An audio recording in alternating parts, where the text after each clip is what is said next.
మృత్యు టిప్పర్ 20 మందిని మింగేసింది. రంగారెడ్డి జిల్లాలో ఘోర ప్రమాదం జరిగింది. 70 మంది ప్రయాణికులతో వెళ్తున్న ఆర్టీసీ బస్సును కంకర్ లోడ్తో వెళ్తున్న టిప్పర్ ఢీకొట్టింది. చేవెళ్ల మండలం మీర్సాగూడ సమీపంలో ఈ ప్రమాదం జరిగింది. అయితే ఈ ప్రమాదంలో సుమారు 20 మంది చనిపోయారు. టిప్పర్ బస్సును ఢీకొట్టిన వెంటనే టిప్పర్లోని కంకర మొత్తం కూడా ఆర్టీసీ బస్సుపై పడింది. బస్సులో ఉన్న వారంతా కంకరలో కూరుకుపోయారు. బస్సు డ్రైవర్ కూడా కంకరలో కూరుకుపోయారు. ఇక ప్రమాదం జరిగిన వెంటనే స్థానికులు స్పందించి హుటాహుటిన సహాయక చర్యలు చేపట్టారు. కంకరలో కూరుకుపోయిన వారిని బయటకు తీస్తున్నారు.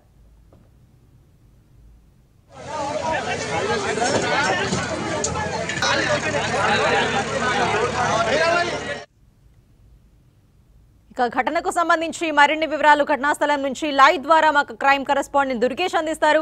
దుర్గేష్, చెప్పండి, ఇప్పుడు ప్రస్తుతం బాధితులందరినీ కూడా బయటకు తీసారా? కంకర్లో ఇరుక్కుపోయినట్టుగా చెప్తున్నారు. ఏంటి అక్కడ పరిస్థితి?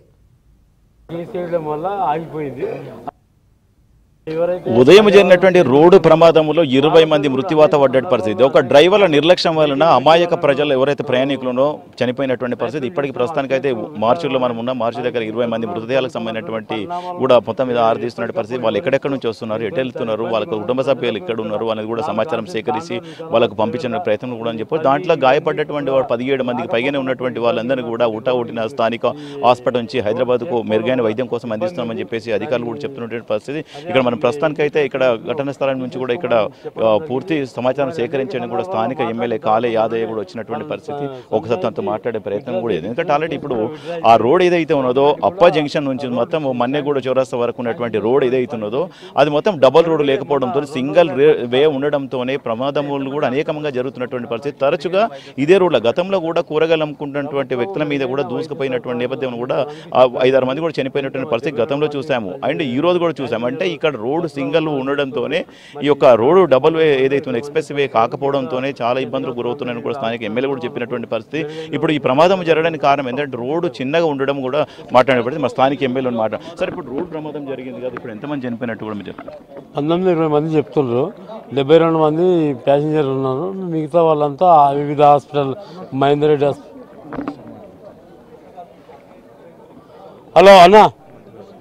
అంటే మొత్తం మీద ఏంటంటే అక్కడ సహాయక చర్యలకు సంబంధించి అన్నింటినీ కూడా పర్యవేక్షిస్తున్నాయని చెప్తున్నటువంటి పరిస్థితి. రోడ్ ఏదైతే ఉందో చిన్నగా ఉండడంతోనే ఆ రోడ్ ఏదైతే ఉన్నదో అటు నుంచి రావడం సింగిల్ వే, అంటే ఇది మన్నెగూడ చౌరస్తా వరకు ఉన్నటువంటి రోడ్ అంతా కూడా సింగిల్ వే. ఈ సింగిల్ వే ఉండడంతో ఒకరికి ఒకరు ఎదురుగా ఉంచేసిన వాహనాలు కూడా అదుపు తప్పి ఢీ కొట్టున్న పరిస్థితి చూస్తున్నాం. ఎందుకంటే సార్ ఇప్పుడు ఎంతమంది అంటే 20 మంది అని చెప్పారు. 19-20 మంది చెప్తారు కరెక్ట్ ఫిగర్. అప్ప జంక్షన్ నుంచి మన్నెగూడ చౌరస్తా వరకు ఉన్నటువంటి రోడ్డులో ప్రతిరోజు కూడా ఇటువంటి ప్రమాదాలు జరుగుతున్నట్టు. గతంలో కూడా కూరగాయలు అమ్ముకున్న వారు కూడా దూసుకెళ్లి చనిపోయిన పరిస్థితి. ఇది ఎందుకు అసలు ఎటువంటి చర్యలు తీసుకున్నారు? అది ఒకటే కాదు, చాలా సార్లు ఈ రోడ్డు మీద అనేక సందర్భాల్లో అనేక యాక్సిడెంట్లు అయింది. ప్రతి వారంకు 4-5 మంది చనిపోతున్నటువంటి సందర్భం ఎందుకు అవుతుంది అంటారంటే రోడ్డు కంజెస్టెడ్ ఉండడం వల్ల. హైదరాబాద్కి వెళ్ళి అప్ప జంక్షన్ నుంచి మన మన్నెగూడ ఉన్న బీజాపూర్ హైవే రోడ్డు ఉన్నది.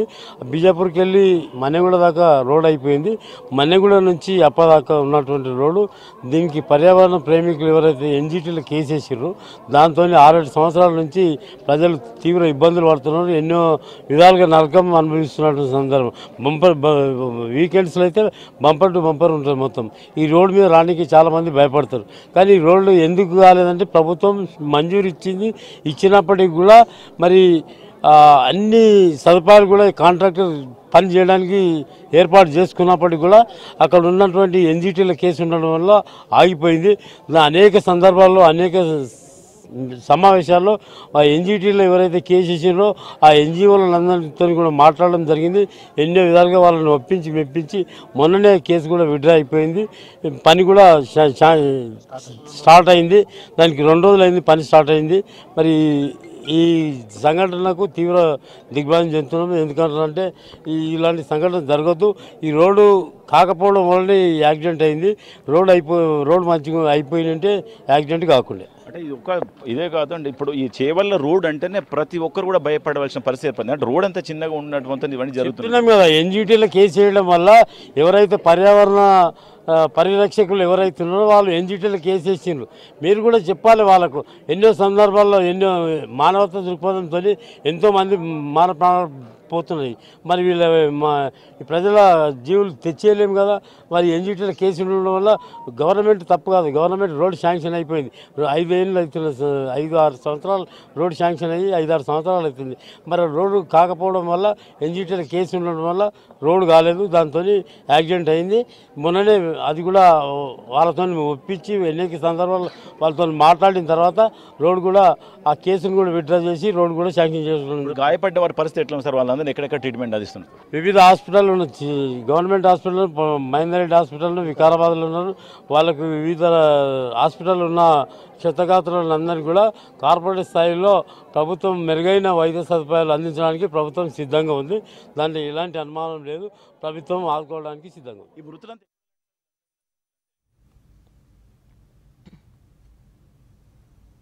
బస్సు ప్రమాదానికి గురించి స్పందించేందుకు మనతో రంగారెడ్డి జిల్లా ఇన్ఛార్జ్ మంత్రి దుద్దుల శ్రీధర్ బాబు గారు ఉన్నారు ఫోన్ లైన్ లో.